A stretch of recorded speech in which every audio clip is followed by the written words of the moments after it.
नमस्कार मित्रांनो, स्वागत आहे आपलं आपल्या या यूट्यूब चॅनलमध्ये।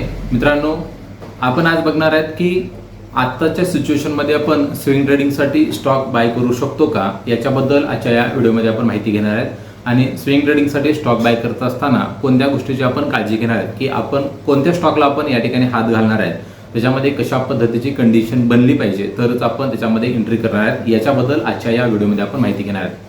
तर मित्रांनो, या ठिकाणी आपण बघणार आहेत की तुम्हाला काही गोष्टी सांगणार आहे की आपण त्या स्टॉकमध्ये जो स्टॉक मला पाहिजे किंवा मला त्याच्यामध्ये स्विंग ट्रेडिंग करायचे आहे काही दिवसासाठी, तर तो स्टॉक आपण कशा पद्धतीने निवडायचा याच्याबद्दल आता आपण माहिती घेणार आहोत। तर मित्रांनो, या ठिकाणी तुम्हाला माहित असेल की तुमच्याकडे बरेच स्टॉक आहेत आणि त्या स्टॉकमध्ये किंवा मार्केटमध्ये आपल्याला खूप असे स्टॉक पाहायला मिळतात। तर सध्याच्या मार्केटचा विचार करता त्या बऱ्याच स्टॉकमध्ये आपल्याला 40 ते 45% करेक्शन या ठिकाणी आपल्याला पाहायला मिळतं। मग या स्टॉकमध्ये आपण बाय करायला पाहिजे का, किंवा हेच स्टॉक बाय करत असताना आपण कोणती या ठिकाणी अट घेतली पाहिजे की आपण याच्यामध्ये एंट्री केली तर आपली एंट्री जी आहे ती चुकण्याची शक्यता ही कमी असेल। तर मित्रांनो, या ठिकाणी आपल्याला एक गोष्ट करायची आहे की तुमच्याकडे जे स्टॉक आहेत किंवा त्या स्टॉकमध्ये आपल्याला त्याचं करेक्शन चेक करायचं आहे की असे कोणते स्टॉक आहेत जे आपल्याला 40 ते 45% डाऊन आलेले आहेत, म्हणजे त्यांचा जो नुकताच मागच्या 4 महिन्यापूर्वीचा जो हाय आहे त्या हायपासनं ते 40-45% जे स्टॉक या ठिकाणी करेक्शन केले आहेत ते चेक करायचे। ते कशा पद्धतीने चेक करायचं या ठिकाणी आपण बघणार आहोत। समजा हा एक निफ्टी हा एक स्टॉक आहे आणि याच्यामध्ये आपण हा जो हाय आहे याच्यापासून या ठिकाणी चेक केलं तर या ठिकाणी आपल्याला पाहायला मिळतं की हा किती गेलेला आहे, तर हा आपल्याला या ठिकाणी जवळजवळ 13% या ठिकाणी डाऊन आलेला आपल्याला पाहायला मिळतं। तर तुम्ही सुद्धा तुमच्या वॉचलिस्टला जे काही स्टॉक आहेत त्या स्टॉकला या ठिकाणी हा जो काही हे टूल्स आहे या टूल्सचा वापर करून तुम्ही या ठिकाणी शोधू शकता की मागच्या 3-4 महिन्यापासून जो स्टॉक आहे ज्याच्यामध्ये या ठिकाणी 40 ते 45% करेक्शन या ठिकाणी आम्हाला आलेलं पाहायला मिळते। असे स्टॉक शोधायचे, त्यांची एक सेपरेट यादी करायची आहे, वॉचलिस्ट बनवायची आहे आणि त्या ठिकाणी आपल्याला काय करायचं आहे, तर या ठिकाणी EMA 9चा म्हणजे एक्सपोनेन्शियल मूव्हिंग ॲव्हरेज 9 आणि एक्सपोनेन्शियल मूव्हिंग ॲव्हरेज 52 या लक्षात ठेवा। परत एकदा सांगतोय, 9 आणि 52 EMA जे आहेत हे जे दोन EMA या ठिकाणी आपल्याला त्या ठिकाणी त्याला लावायचे आहेत। लक्षात घ्या, या ठिकाणी आपण हे जे दोन EMA आहेत या ठिकाणी आपण लावलेले आपल्याला पाहायला मिळतात। ओके, त्याच्यानंतर या ठिकाणी आपण काय करणार आहे, ज्यावेळेस ज्या स्टॉकमध्ये 40 ते 45% आपल्याला करेक्शन झालेलं आपल्याला पाहायला मिळते त्या स्टॉकमध्ये जर हे 9 EMA आणि 52 EMA ला जर क्रॉस करत असेल, म्हणजे या ठिकाणी आपल्याला पाहायला मिळतं की हे जे खालचं आहे ते 9 EMA आहे, म्हणजे निळ्या रंगाची रेष आपल्याला 9 EMA ची पाहायला मिळते आणि काळ्या रंगाची जी रेष आहे ती 52 EMA ची आपल्याला पाहायला मिळते। ओके, स्टॉकमध्ये सुद्धा तुम्हाला याच पद्धतीने पाहायला मिळेल।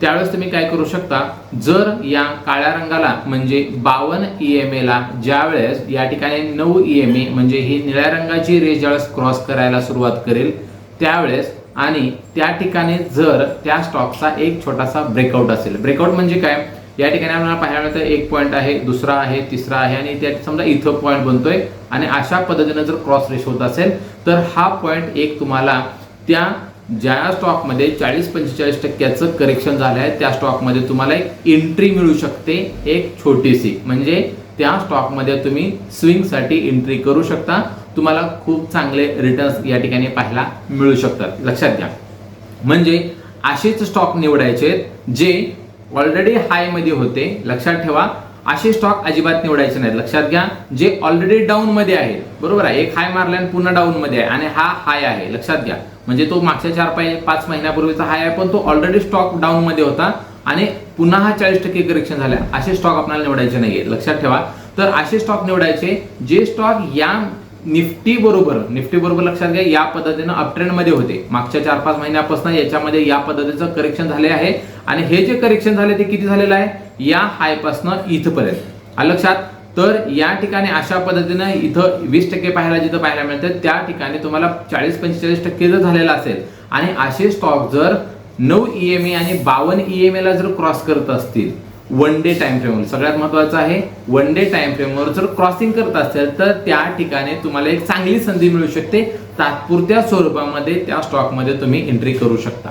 लक्षात घ्या, त्याच्यासोबत अजून एक गोष्ट बघायची आहे, जर तुम्हाला या चांगल्या पडत्या मार्केटमध्ये जर तुम्हाला लॉंग टर्म साठी स्टॉक शोधायचे असतील तर ते कशा पद्धतीने शोधायचं, कोणकोणत्या गोष्टी या ठिकाणी आपण चेक करणार आहोत याच्याबद्दल पुढचा व्हिडिओ आपण या ठिकाणी घेऊन येणार आहेत। आणि त्या व्हिडिओमध्ये आपण बघणार आहोत की एखादा स्टॉक आम्हाला लॉंग टर्म साठी एंट्री करत असताना त्याच्यामध्ये कोणत्या पद्धतीचा फंडामेंटल आपण चेक केला पाहिजे। म्हणजे आपल्याला खूप चांगली संधी आली आहे की मार्केटमध्ये 40-45% करेक्शन पाहायला मिळत आहे, म्हणजे स्टॉकमध्ये, बऱ्याच स्टॉकमध्ये, आणि ते स्टॉक जर फंडामेंटली स्ट्रॉंग असतील तर अशा स्टॉकमध्ये आपण पुढच्या काही वर्षासाठी किंवा आपल्या लॉंग टर्मच्या पोर्टफोलिओमध्ये असे स्टॉक ऍड करायला हरकत नाही आहे।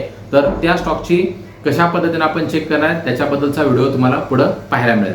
तर सगळ्यात महत्त्वाचं आहे स्विंग ट्रेडिंगसाठी जोपर्यंत 9 EMA ला, लक्षात ठेवा मी काय म्हणतो बघा, जोपर्यंत 9 EMA हे 52 EMA ला जोपर्यंत क्रॉस करत नाही तोपर्यंत सध्या तरी आपणाला स्विंग साठी कुठल्याही स्टॉकमध्ये एंट्री आपण करणार नाहीये, लक्षात घ्या। आणि जर तुम्हाला अशा पद्धतीने जर पाहायला मिळत असेल पुढे कुठल्याही स्टॉकमध्ये तर तिथं तुम्ही या ठिकाणी एंट्री घ्यायला हरकत नाही। त्याच्यासोबत इतर गोष्टीचा सुद्धा तुम्हाला व्हॅल्यूम चेक करायला लागेल, ब्रेकआउट आहे का चेक करायला लागेल, डिलिव्हरी वाढत आहे का या पद्धतीने चेक करायला लागेल, तरच तुम्हाला चांगल्या पद्धतीचे त्या स्टॉकमधून रिटर्न्स मिळू शकतात। तर मित्रांनो, व्हिडिओ आवडला असेल तर लाईक करा, चॅनल सबस्क्राईब केलं नसेल तर चॅनलला सबस्क्राईब करा आणि पुढे दिलेले बेल आयकॉन प्रेस करा। जय हिंद, जय महाराष्ट्र।